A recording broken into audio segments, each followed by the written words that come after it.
नमस्कार दोस्तों। Railway NTPC की 12 जून की सेकंड शिफ्ट का पेपर अब हो चुका है और हम लेकर आए हैं जीके, साइंस और करंट अफेयर के क्वेश्चन जो एग्जाम हॉल से निकले हुए स्टूडेंटों ने बताए हैं।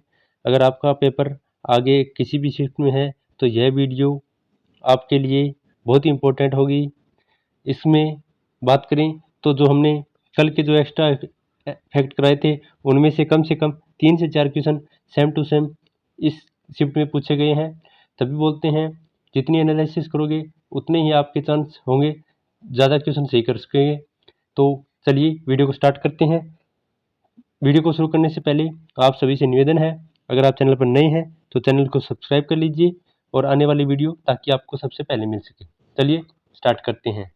पहला क्वेश्चन पूछा गया था, निम्नलिखित में से भारत के किस राज्य में गणगौर उत्सव मनाया जाता है? तो इसका सही जवाब हो जाएगा भारत के राजस्थान में गणगौर उत्सव मनाया जाता है।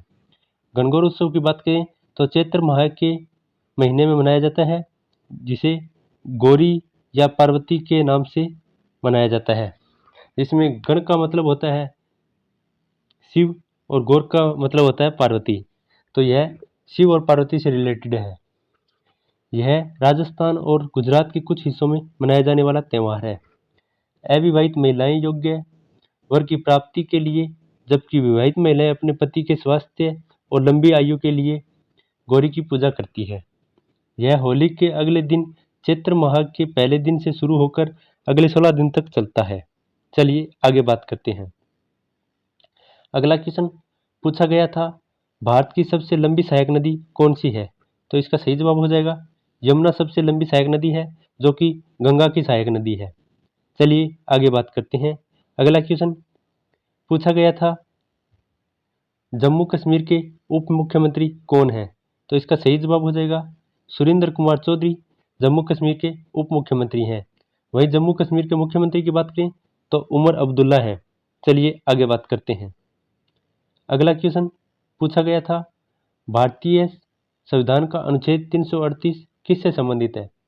तो इसका सही जवाब हो जाएगा राष्ट्रीय अनुसूचित जाति आयोग और अनुसूचित जनजाति से संबंधित है।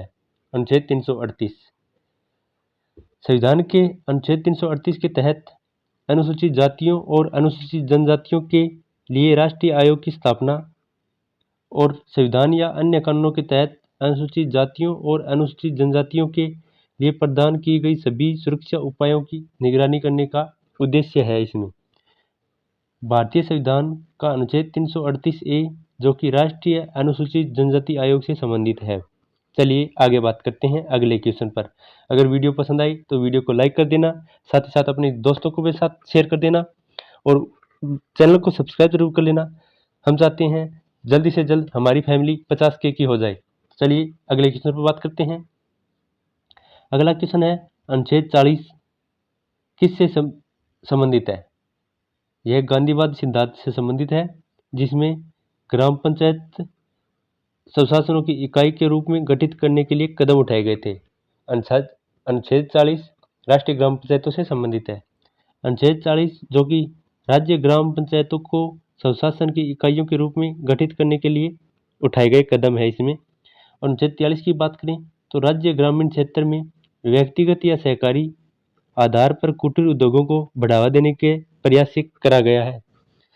अनुच्छेद 43B की बात करें तो सहकारी समितियों के स्वैच्छिक गठन, स्वायत्त कामकाज, लोकतांत्रिक नियंत्रण और पेशेवर प्रबंधन को बढ़ावा देना है।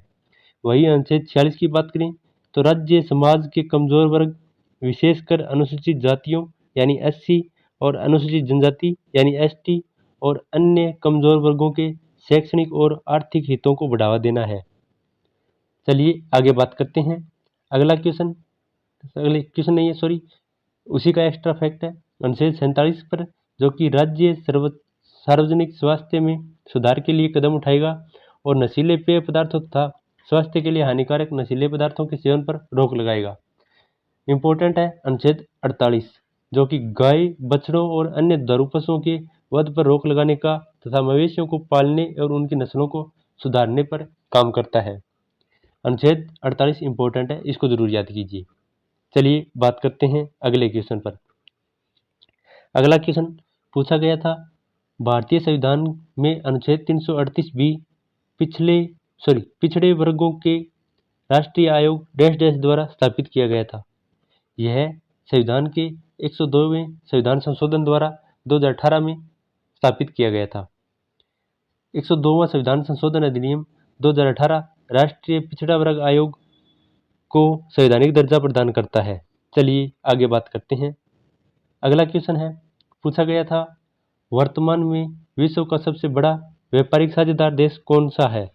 तो इसका सही जवाब हो जाएगा संयुक्त राज्य अमेरिका विश्व का सबसे बड़ा व्यापारिक साझेदार देश है। चलिए आगे बात करते हैं।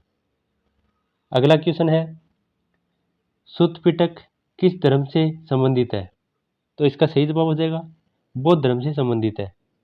चलिए आगे बात करते हैं। त्रिपिटक ग्रंथों को बुद्ध धर्म की पवित्र पुस्तक माना जाता है। त्रिपिटक नंबर 1 में है विनय पिटक, नंबर 2 में है सुत्त पिटक और नंबर 3 में है अभिधम्म पिटक। विनय पिटक में संघ का संचालन पर बात की गई है और सुत्त पिटक में बुद्ध के उपदेशों पर सबसे बड़ी पुस्तक लिखी गई है। और वहीं अभिधम्म पिटक की बात करें तो इसमें तत्व मीमांसा पर माना जाता है कि इस पुस्तक को विभिन्न बौद्ध परिषदों द्वारा संकलित किया गया था। चलिए आगे बात करते हैं। अगला क्वेश्चन है, पूछा गया था बारालाचा दर्रा लेह जिले में डैश डैश से जोड़ती है, यानी बारालाचा जिला किसे किसको जोड़ता है? तो बारालाचा जिला लेह को मनाली से जोड़ता है। बारालाचा जिला जो कि हिमाचल प्रदेश के लाहौल और स्पीति जिले में समुद्र तल से 4890 मीटर ऊंचाई पर है, एक पहाड़ी दर्रा है जो लेह को मनाली से जोड़ता है। बारालाचा जास्कर श्रेणी में शिखर पर चौराहे के साथ एक दर्रा है। चलिए आगे बात करते हैं। अगला क्वेश्चन है, पूछा गया था गवर्नर जनरल को वायसराय की उपाधि निम्नलिखित में से किस अधिनियम से प्राप्त की गई थी? तो इसका सही जवाब होगा भारत सरकार अधिनियम 1958 के तहत गवर्नर जनरल को वायसराय की उपाधि दी थी और लॉर्ड कैनिंग भारत के पहले वायसराय बने थे। चलिए आगे बात करते हैं नेक्स्ट क्वेश्चन पर। अगला क्वेश्चन पूछा गया था भारतमाला परियोजना के पहले चरण की लंबाई कितनी है? तो इसका सही जवाब हो जाएगा 34,800 किलोमीटर भारतमाला परियोजना की लंबाई है। इसमें बात करें तो इस पहले चरण में इसमें 24,800 किलोमीटर नए राजमार्ग और 10,000 किलोमीटर अधूरे निर्माणाधीन राजमार्ग शामिल हैं। चलिए आगे बात करते हैं। अगला क्वेश्चन पूछा गया था तोल्काप्पियम का क्या है? तो यह एक व्याकरण ग्रंथ है जो कि तमिल भाषा में लिखा गया है। यह तमिल व्याकरण का लिखा गया सबसे पुराना ग्रंथ है। इसे तमिल भाषा में तोल्काप्पियम कहते हैं। चलिए आगे बात करते हैं अगले क्वेश्चन पर। अगला क्वेश्चन, नर्मदा नदी अरब सागर में गिरने से पहले एक एस्चुरी का निर्माण करती है। यह मध्य प्रदेश के जबलपुर में धुआंधार प्रपात बनाती है। चलिए आगे बात करते हैं। अगला क्वेश्चन है, पूछा गया था सरदार सरोवर बांध डैश राज्य में और डैश नदी पर स्थित है? तो यह गुजरात राज्य में नर्मदा नदी पर स्थित है। भारतीय नर्मदा नदी पर सरदार सरोवर बांध गुजरात के केवड़िया गांव में स्थित है। चलिए आगे बात करते हैं अगले क्वेश्चन पर। अगला क्वेश्चन फुल फॉर्म से पूछा गया था। बीसीजी की फुल फॉर्म पूछी थी, बेसिलस कलमेटी ग्वेरिन, इसकी फुल फॉर्म होती है। बीसीजी का पूरा नाम बेसिलस कैलमेट ग्वेरिन है। यह तपोदिक के खिलाफ एक टीका है। यह तपोदिक प्रतिरोधक का निर्माण करने में मदद करती है। इस टीके का आविष्कार अल्बर्ट कैलमेट और कैमिलिन ग्वेरिन ने 2 फ्रांसीसी जीवाणु वैज्ञानिक द्वारा किया गया था। इसका पहली बार इस्तेमाल 1921 में डॉक्टर इवेल हेल द्वारा तपेदिक से पीड़ित एक बच्चे के इलाज में किया गया था। चलिए आगे बात करते हैं अगले क्वेश्चन पर। अगला क्वेश्चन पूछा गया था आंध्र प्रदेश के उप मुख्यमंत्री कनिडाला पवन कल्याण किस पार्टी से संबंधित है? तो इसका सही जवाब हो जाएगा जनसेना पार्टी से जुड़े हुए हैं कनिडालाल पवन कल्याण। अगला क्वेश्चन पूछा गया था, तांबे की छड़ को गर्म करने पर उसका प्रतिरोध डैश होता है। इसका सही जवाब हो जाएगा बढ़ता है। चलिए आगे बात करते हैं अगले क्वेश्चनों पर। अगला क्वेश्चन, ये पहले बात कर चुके हैं इन दोनों क्वेश्चनों को। चलिए अगली स्लाइड पर चलते हैं, आगे बात करते हैं। अगला क्वेश्चन पूछा गया था, बॉम्बे प्रेसिडेंसी रेडियो क्लब की स्थापना किस वर्ष हुई थी? तो इसका सही जवाब हो जाएगा 1928 में। बॉम्बे प्रेसिडेंसी रेडियो क्लब की स्थापना साल 1928 में हुई थी। यह क्लब दक्षिण मुंबई के कोलाबा में स्थित यह एक अरब सागर के किनारे बना हुआ है। चलिए आगे बात करते हैं अगले क्वेश्चन पर। अगला क्वेश्चन पूछा गया था, कोशिका में ऊर्जा कहाँ संचित होती है? तो इसका सही जवाब हो जाएगा माइटोकॉन्ड्रिया में। यह क्वेश्चन बहुत बार पूछा जाता है, इंपॉर्टेंट है, इसको जरूर याद करें। चलिए आगे कुछ फैक्ट पर बात करते हैं। हिमालय की सबसे ऊंची श्रृंखला महान हिमालय या हिमाद्री है और सबसे निचली श्रृंखला लघु हिमालय यानी हिमालय है। चलिए आगे बात करते हैं। अगला क्वेश्चन पूछा गया था, सपाऊ नृत्य कहाँ का लोक नृत्य है? सपाऊ नृत्य भारत के लद्दाख की चांगपा जनजाति का पारंपरिक लोक नृत्य है। सपाऊ नृत्य लद्दाख में किया जाता है। चलिए आगे बात करते हैं अगले क्वेश्चन पर। अगला क्वेश्चन है, 1857 की क्रांति के बाद क्या प्रभाव पड़ा? भारतीयों ने स्वतंत्रता का सपना त्याग दिया, भारतीयों ने संगठन बनाना शुरू कर दिया, इसलिए कांग्रेस की स्थापना हुई, भारतीयों ने दूसरे विद्रोह की तैयारी की। यह 1857 की क्रांति के बाद प्रभाव पड़े थे भारतीय क्रांतिकारियों पर। चलिए आगे बात करते हैं। एक क्वेश्चन पूछा गया था, राष्ट्रीय हरित अधिकरण के बारे में कौन सा कथन सही है? यह इसके कथन है, यह सही है, आप पढ़ सकते हैं।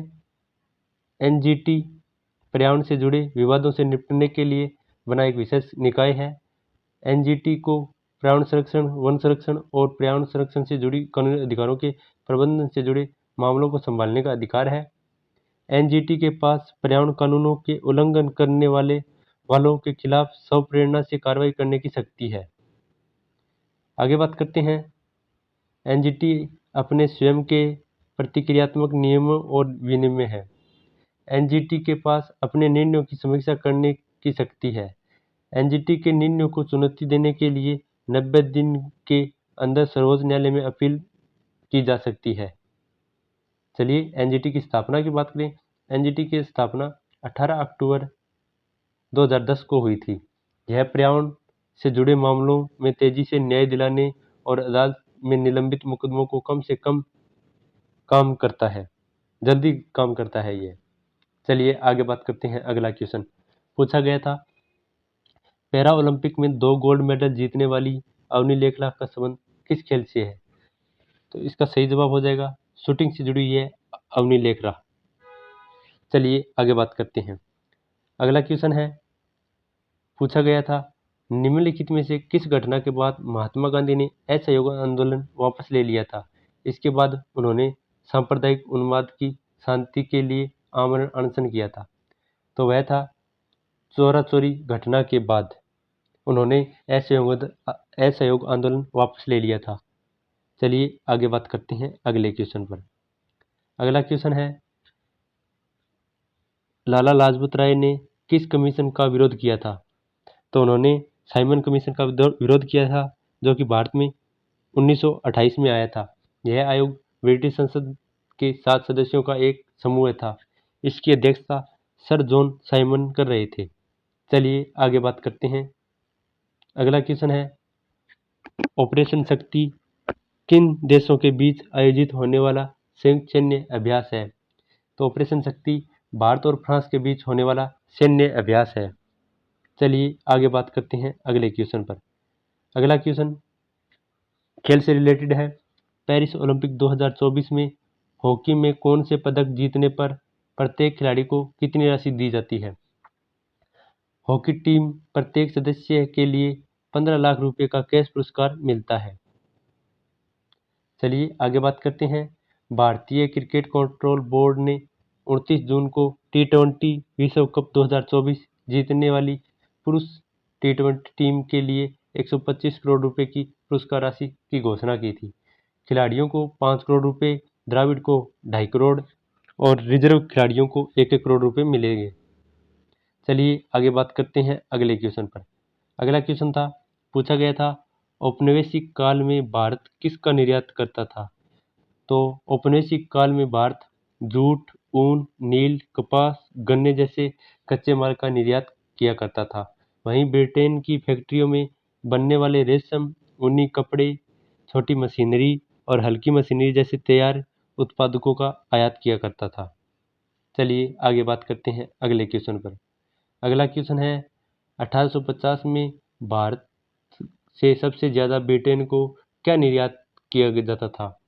तो इसका सही जवाब हो जाएगा रोक, यानी कच्चा कपास का सबसे ज़्यादा निर्यात ब्रिटेन को किया जाता था।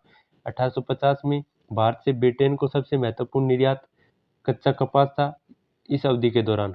चलिए आगे बात करते हैं अगले क्वेश्चन पर। अगला क्वेश्चन है, निम्नलिखित में से कौन सी हड़प्पा सभ्यता के स्थल से प्यासे कौवे की कहानी के साक्ष्य मिले हैं? तो इसका सही जवाब हो जाएगा लोथल, जो कि गुजरात में स्थित एक बंदरगाह है। चलिए आगे बात करते हैं अगला क्वेश्चन। पूछा गया था, निम्नलिखित में से किस देश के द्वारा नेशनल फ्यूल कोटा स्कीम शुरू किया गया है? तो इसका सही जवाब हो जाएगा श्रीलंका ने ईंधन की उपयुक्त उपलब्धता सुनिश्चित करने के लिए नेशनल फ्यूल कोटा स्कीम तैयार की है। चलिए आगे बात करते हैं नेक्स्ट वीडियो पर। अगर वीडियो पसंद आ रही है तो वीडियो को लाइक कर दीजिए और चैनल को सब्सक्राइब कर लीजिए ताकि आने वाले एनालिसिस वीडियो आपको सबसे पहले मिल सके। अगला क्वेश्चन है, पूछा गया है, आंध्र प्रदेश के मुख्यमंत्री किस पार्टी से संबंधित है? आंध्र प्रदेश के मुख्यमंत्री की बात करें तो चंद्रबाबू नायडू है, जो कि तेलुगु देशम पार्टी के सदस्य हैं। चलिए आगे बात करते हैं अगले क्वेश्चन पर। अगला क्वेश्चन है, पूछा गया था, वेग समय ग्राफ के संबंध किसके बारे में बताता है? तो वक्र के नीचे और समक्ष अक्ष के ऊपर का क्षेत्र विस्थापन दर्शाता है। चलिए आगे बात करते हैं अगले क्वेश्चन पर। यह साइंस का क्वेश्चन था। अगला क्वेश्चन है और इस शिफ्ट का लास्ट क्वेश्चन है, पूछा गया था, संपूर्ण ग्रामीण रोजगार योजना को किस योजना में शामिल कर लिया गया है? तो इसका सही जवाब है महात्मा गांधी राष्ट्रीय ग्रामीण रोजगार गारंटी योजना में इसको शामिल कर लिया गया है। यह था आज का अंतिम वीडियो। अगर वीडियो पसंद आई है, वीडियो को लाइक करें और चैनल को सब्सक्राइब करें। उम्मीद है आपको वीडियो पसंद आई है। धन्यवाद। मिलते हैं नेक्स्ट वीडियो के साथ, एक ऐसे ही एनालिसिस वीडियो के साथ।